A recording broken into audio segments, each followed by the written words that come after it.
Hey guys, I'm going to make a video. It's called the Illustrator demo. You will need to follow along.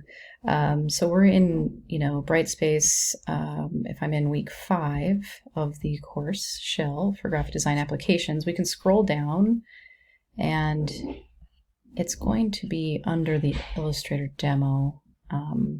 So these will be further up. I need to move them still, but we can download these files here. So a bird silhouette and the cat silhouette. So we're going to need to download those. So basically I found these by going to Google and just looking up cat silhouette. I go to images, and a great little tip is to go to tools, and that kind of pops this up. And if we go to size, we can go on the drop-down menu, we can go to large.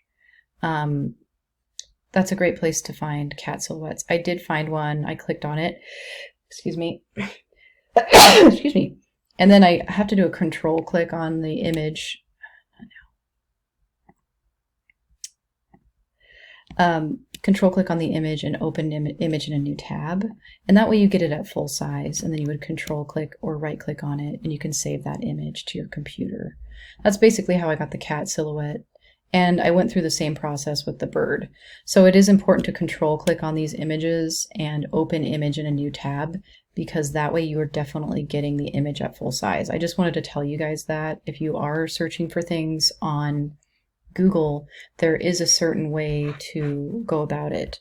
You need to search for the larger images, and you need to open the images in a new tab and then download them from there to get them at their largest size possible, so that you're not using blurry images. So yeah, once you get these two files downloaded from Brightspace, we can start constructing what we're going to work on in Illustrator. So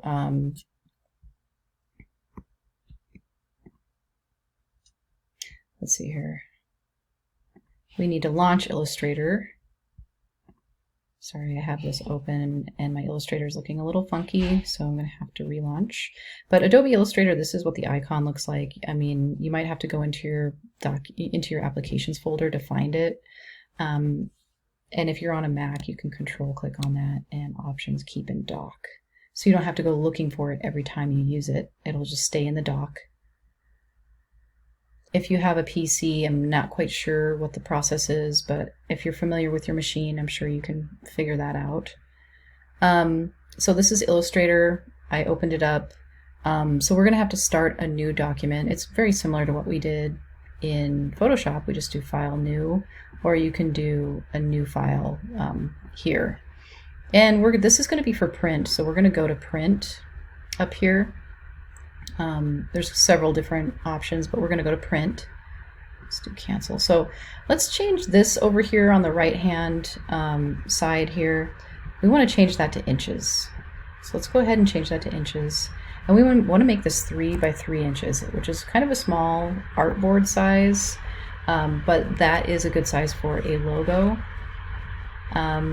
We don't need to set the document up with any bleeds, so we do want to open up the advanced options area here. If that's not open, you just need to click the arrow next to it. It's kind of small text, but it says advanced options. Click that open. We want that on CMYK color mode, and we want the raster effects set to high, which is 300 ppi, pixels per inch. There's more settings. We don't actually need to go in there. And then we can just push the blue create button once we have this set up to 3 by 3 inches, CMYK color mode, and the raster effects set to high. So we'll create that. And so this is basically the interface for Illustrator. Oops, Command 0. I'm going to move this over just a little bit. So what we want to do is we want to go into Window, Workspace, and just make sure we're in Essentials Classic. Make sure the Properties panel is open. Sometimes you have to reset workspaces. So, I mean, if I do Reset Essentials Classic, it still looks pretty much exactly the same. But make sure that you have the same workspace as I do so that you can follow along without too much confusion. The Properties panel is over here. That's pretty important. There's other tools here that line the right-hand side. We'll go over some of those. And then the left-hand side, there's a toolbar here. So, and this is the name of our document here, and this is our artboard or canvas. In Illustrator, it's called an artboard. In Photoshop, it's called a canvas. So there's different names, slight different names. But anyway, we'll keep going here. Let's do a file place. So very much like we did in Photoshop, it's a file place. There's not an embedded or a linked with Illustrator.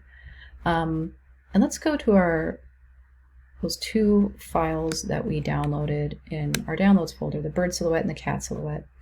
These were downloaded from Brightspace, so I'm pushing Shift to get both of them selected at the same time, and I'm just going to do a place. If I click and drag and hold down with my cursor or my mouse and let up, I will put them in at the size I want them to be. If you just click, they'll come in at potentially a really large full size, and it's going to be hard for you to figure out how to size them down. Obviously, if they have the blue X through them, they're ready to be sized up and down. You want to push Shift in Illustrator while sizing up and down, and drag, from one of these white boxes while holding Shift down. You didn't have to do that with Photoshop, but in Illustrator, you need to push Shift down. Otherwise, you will get your images will get squished or stretched, and you don't want to stretch images. If you push return, if you click off of something, you can, get rid of that little X.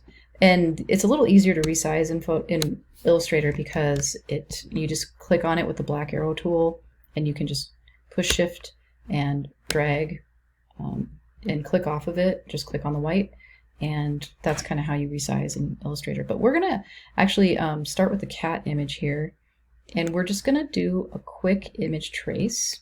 It's in the properties panel, image trace, and we're gonna do a black and white logo. And we're gonna click expand after that. So you need to do image trace, and then you have to click expand. Now, if we zoom in on this and click with the white arrow tool, we can see that now there's these little anchor points in here. If I really zoom in, you can see them. If I push Shift and click on them, it kind of helps to open them up. And you can actually move these around and change the shape of things. And there is a white background on this. I'm Command minusing here to zoom out, but if I move this with the black arrow tool, you can see that there is a white background, just like the JPEG had that we brought in. But this is no longer a JPEG. This is no longer pixel based. This is now anchor based. And you can see the little anchor points in there. So if you click with the white arrow tool, you can shift click on anchor points and move them around, open them up. But we're just going to use the white arrow tool to select the white background. We're going to push delete. And I did drag this out into the gray area that is surrounding the artboard so that I could see the white background. So if we look at this, it's still, if we zoom in, you can see it's blurry, it's pixel based still. But let's select that with the black arrow tool. Let's do another image trace. We've got to click on that in the properties panel over here to the right. We'll do black and white logo. And there we go. And then if we click expand and we click on the white arrow tool, you can see the anchor points now. Let's zoom out, Command minus. You can also use the zoom tool. I'm going to use the black arrow tool now to move this over. If you try to use the white arrow tool to move things around, a lot of times it doesn't work as well. It'll actually start manipulating the image that you're using, so maybe just use the black arrow tool if you actually want to move things. The white arrow tool is for it can work still, but sometimes you'll accidentally grab like an anchor point accidentally, and sometimes you can move things around that you don't mean to with the white arrow tool, whereas with the black it's always going to move the whole thing for you. So let's go ahead and use the white arrow tool. You have to use the white arrow tool and click on that white background and push delete on your keyboard, or delete on the keyboard. So let's drag that back into our artboard. We're going to grab the cat and we're going to drag this back in. I'm going to select this again, and I'm going to go to the corner, and I'm going to kind of do a little twisty deal, and I am going to size this up a little bit while pushing Shift down on my keyboard.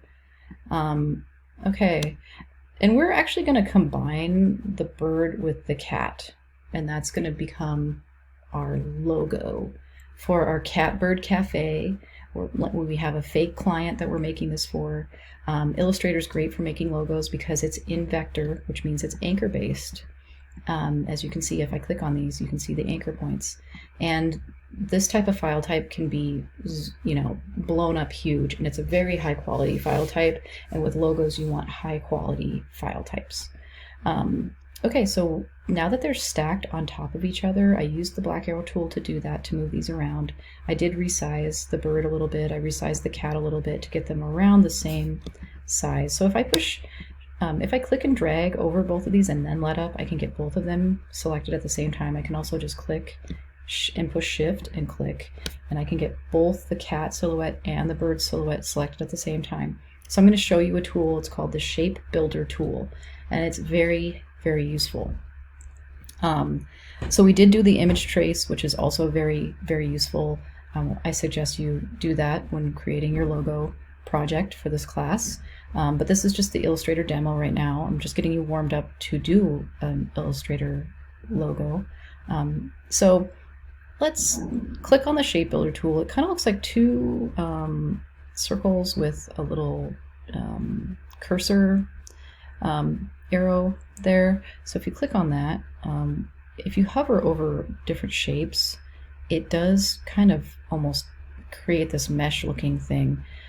So if I click and hold down and drag through, I can start combining shapes. So now this shape has become one shape. I'm going to combine that shape together, click and hold and drag, click and hold and drag, click and hold and drag. So, and as you can see, there's a plus next to the icon.